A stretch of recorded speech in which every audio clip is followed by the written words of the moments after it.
all so much for chiming in for the latest post-game show here on the channel, as I'll be deep diving everything that you guys need to know as we react live in time here in the live show. And of course, for people on replay, let me know your thoughts in the comments down below on this massive and truly historic night in a lot of ways, in my opinion, as the Mets won 4-0 against the Brewers to start off a 7-game homestand after being away the past 2 weeks out west.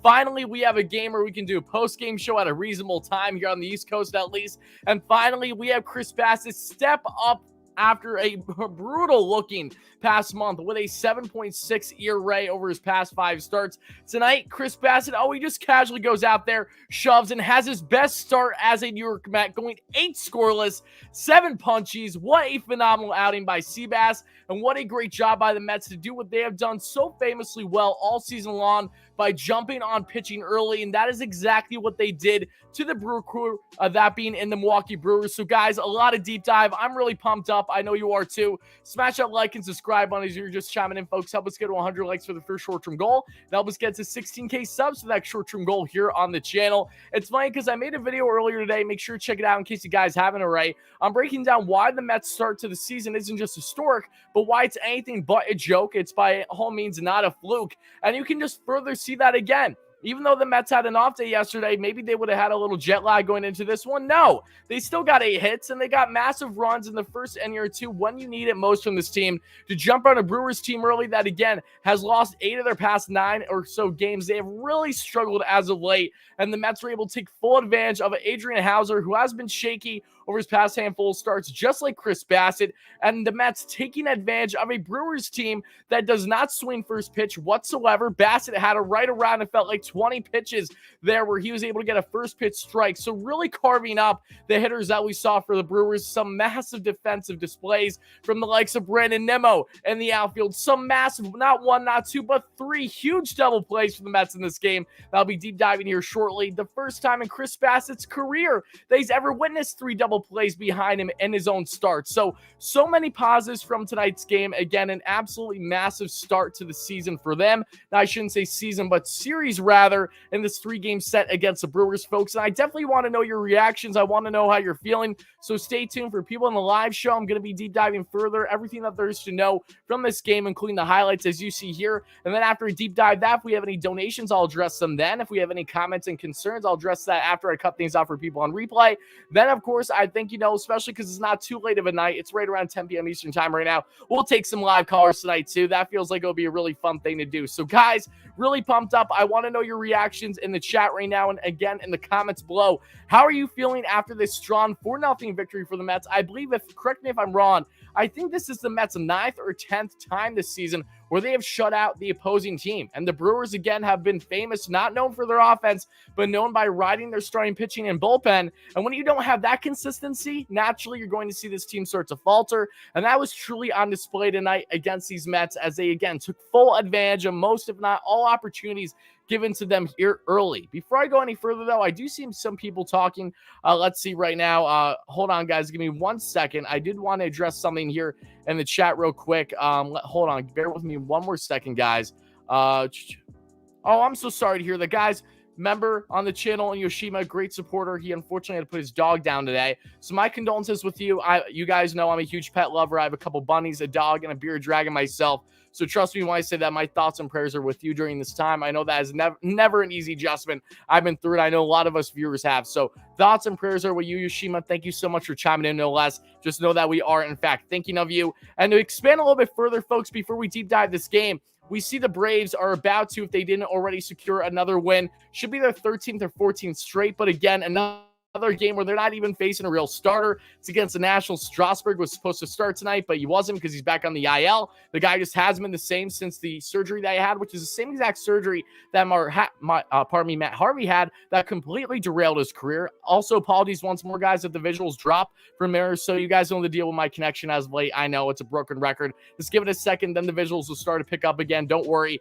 But also, not just with the Braves winning, it looks like the Phillies have a strong shot. They didn't win already tonight, are getting close to. So you even though the Mets aren't going to gain any ground in the standings, the positive is that they surely aren't going to lose any either. And that's massive considering when you look at who the Phillies are playing the Marlins, when you look at who the Braves are playing in the Nationals, that isn't stopping the Mets from getting consecutive wins, let alone against significant teams, against a Brewers team that, even though that they've been struggling as of late, are still one of the better teams in the NL, especially in the NL Central, going back and forth between themselves and the St. Louis Cardinals. But guys, let's start to deep dive this game. A lot to break down. Again, a massive victory for the New York Mets as they secured the 4-0 dub. But let's start off with the fact of Brandon Nimmo. I think Brandon Nimmo was easily one of the biggest highlights tonight. I don't know about you guys. He really stood out to me. And when you look at what Brandon Nimmo was able to do for the Mets, it started off in the first, after originally being down 0-2 in the count, he worked a 9-pitch at bat that led to a beautiful gapper of a double in between center and right field to get there for a leadoff double. And then again, so great, Brandon Nimmo. He's phenomenal account. He grinds out those at-bats, something that I emphasize not just with Nimmo, but with Canna, McNeil, and others in my video earlier today on what has made this Mets offense so special. Again, another game for the Mets where they secure an early lead and they don't need the home run power behind it to really secure that, yes, we can get offense without the slugging. We can most certainly get that done, and that was, again, on display tonight for the Amazons. But after that, we get Starling Marte with an infield single, something that the Mets have done far better than any other team in baseball, which is mind-boggling to think about. Again, the Mets are not just leading the league still in runs, on base percentage, batting average, so many other statistical categories on the offensive front. But infield hits, that's something that they've done so well, along with Pete Alonso in his first 2 at-bats today, gets himself an RBI base knock. He does just that, first or second pitch swinging, no problem there to left field, drives in the first run of the day for the Mets. And then you have Jeff McNeil with, I gotta say, probably the first ever infield RBI double I've ever witnessed. They weren't able to handle it there in the infield on their right side, a little bit of a chopper that got away from the infielder there for the Brew Crew. And that led another run to come in. So the Mets get to an early 2-0 lead, and they would not stop there because the Mets entered tonight's game tied with the league lead with 24 RBI sac flies this year. And now they added number 25 thanks to Eduardo Escobar shoving one in the left field. That brings in the third run. The Mets again quickly off to a 3-0 lead. Work the pitch count for Adrian Hauser, already having 37 pitches through the first inning. Just absolutely massive to see what they were able to do there, folks. And then we get to the third inning for the Mets, and this is after Chris Bassitt is cruising early on in this one. And what happens? Brandon Nimmo is what happens, and that's why I have him higher than even, say, McNeil, who, again, had an RBI, and even Marte with 2 runs scored, because Brandon Nimmo wasn't just great at the plate, 2 for 4 today with a double and the run scored, but his defense was electric. This guy felt like he was robbing catches that should have been going to Marte, more so in center right than anything else. I understood it, though, because he was just all over the place, but he made a beautiful diving snag that you probably have seen the highlights by now here in the post-game show. One of the most highlight reel catches you'll see from Brandon Nimmo. And I don't know how many times I need to say this. Brandon Nimmo is a Gold Glove caliber center fielder that we're seeing on full display right now. He is an all-star caliber center fielder, and he deserves to be extended, folks. Brandon Nimmo, this man needs to stay in Queens. If we can make it happen, I know it won't be easy with Scott Boras being his agent, but no less. Let's try to make it happen. Brandon Nimmo, when healthy, is proving that he is one of the best outfielders in all of baseball, and that is not an understatement by any stretch of the imagination. Then we expand a little bit further, folks. The Mets don't score any runs of it, but Francisco Lindor, I thought was a little funny, is his first plate appearance today was not shifted on by the Brewers. In his second plate appearance, he was making there a nice lane on the left side of the infield there around the third base. And what does Lindor do? He gets himself a beautifully placed opposite field bunt single there to get a base knock in the third. That'll be Lindor's only hit of the day. Again, he's still trying to find his swing as he's been inconsistent since his finger injury back when he started the West Coast trip in the damn hotel situation. Man, oh man, is that still annoying to think about. But no less, we shift then to the fourth inning, folks. And what happens? Luis Gourmet gets himself a nice base knock. And then we get to the fifth inning. Chris Bassitt is again dealing. Couple guys on, and at that point, Bassitt looks like he was a little ill on the mound. I'm not sure if you guys noticed that. I know that GKR, they were saying that there in the booth for SNY. Bassitt, who again really does look gassed most times when he pitches as is, because he's a bulldog. He gives max effort, no pun intended, thinking about Max Scherzer. And speaking of Scherzer, we will have some health updates I'll be breaking down a little bit shortly after I break down this game, folks, in case you're unaware by now, regarding Scherzer, DeGrom, McCann, Jankowski, etc. But point is Bassitt was looking like he was laboring a bit in the sense that he was hunched over, trying to catch his breath. I know that Bassitt's normal mannerisms during a game when he's starting don't look the most appealing, but it definitely looked like that's something that was bothering him a little bit. No less, he got a massive double play. second, or I believe first of the night there. Huge to end the inning, and that would only continue for Bassitt, because before that, however, we get to the bottom of the fifth, and the Mets continue to tack on. Brandon Nimmo gets himself his second base knock of the night. Pete Alonso gets his second base knock of the night, that being an RBI single. That is, again, Alonso now has 59 effing RBIs on the year, folks. If you don't think that Pete Alonso's at MVP caliber level right now, then I don't know what to tell you. This man is literally on pace for over 150 RBIs this season. That's kind of a big deal. I'm not sure if you're aware of that, but is in fact a big deal. But then you see he drives in Marte there, because Marte got on a fielder's choice. That got Nemo out there at second. Then Marte went first to second after Lindor had a deep fly out to left. And then with 2 outs, the Mets again coming up clutch like they have done all year long. Alonso with another RBI base knock to give the Mets a nice, comfortable 4-0 lead. And you really didn't have any inclination that the Mets would lose this at any point, as the Brewers ended the night with a 193 expected batting average and only a measly 3 hits. And we have Seabass to thank for that, because as we get to the 6th, same thing, another inning double play there for the New York Mets. Absolutely massive. That would be their 3rd and final one of the game. Bassitt would end up going, and I believe it wasn't in the 6th, then it was definitely in the 7th, one of those 2 innings. No less, Chris Bassitt ends up shoving for literally 8 effing innings tonight for the Mets, guys. He gets a couple punchies, and the final 3 batters that he sees, he only saw batters for a 3rd time in the order twice tonight. That is how much Bassitt was cruising. Very little offense, if at all, is what you saw from the Brewers tonight. The Mets took full advantage of a Brewers team that's been anemic on the offensive front, not just this year, but in many years past. They've always struggled with the offense. They've always been a pitching first type mentality of a club. But Bassitt, knowing very well that, again, this is a Brewers team that is not swinging at first pitch strikes, and what does he do? He completely pounds the zone and utilizes that beautiful 6-pitch mix that I'll be breaking down here a little bit later in the show. But all in all, the Mets end up winning this one. A massive victory for them. I'm so proud of this team. Again, to come back home, a 7-game homestand that they begin again starting tonight. Get off on the right foot in this series. They look for the Series W tomorrow now with Corbin Burns on the mound, the reigning Cy Young Award winner in the NL, after a great start this year with a sub 2.5 ERA for the Brewers. The Mets have the crafty southpaw and David Pearson on the bump. I'm excited to see him, what he could potentially do against these Brewers. Again, Brewers have a bunch of guys that are also left-handed hitters, and the likes of not just Tellez, Yelich. Some of their better hitters are lefties, so I'm hoping that Pearson can really take advantage tomorrow and either go up and in or use that slider down and away, make them look silly. Again, we'll focus on that and talk about that in the post-game show tomorrow, folks. But all in all, huge win for the Mets. Beyond happy with what we saw there. And again, I'll be addressing your comments, questions, and concerns very soon here in the live show. But before I do, I want to give everyone a quick update before we get an advance here in the live show on what has happened with the Mets today, because we got numerous updates on the health front for the Amazons, and they're all positive. That is the best thing. So in case you guys aren't aware, James McCann, Max Scherzer, Jacob deGrom, and Travis Jankowski all have positive health updates today. So let's go in order, guys. Starting with James McCann, recovering from his left wrist surgery per Anthony Nicomo, is nearing a minor league rehab assignment. His birthday was yesterday. Shout out to McCann for his 32nd birthday. And he looks like he's going to start his rehab assignment as soon as over this next week. So keep an eye on that. Then we get a Max Scherzer. Max is continuing to progress with his oblique. He said himself he's around 90%, still trying to get to 100%, which again is anything but easy. You can't rush obliques. We're aware of that. He's scheduled to throw his first live bullpen later this week, so he's a bit ahead of schedule than, say, Jacob deGrom. But even though that deGrom isn't behind schedule and they're not rushing anything with Jake, he is still on a good pace as well. deGrom, again, with his stress reaction that he suffered right before the beginning of the year in his shoulder. He threw a 30-pitch bullpen session today, his 4th since he began mound work. And deGrom is next scheduled to throw an up-and-down bullpen session on Friday. He is getting really close to the point of hopefully facing live batters soon and then beginning his rehab assignment. Again, it looks like we're still at minimum a month to a month and a half away from seeing Jacob deGrom back in this rotation.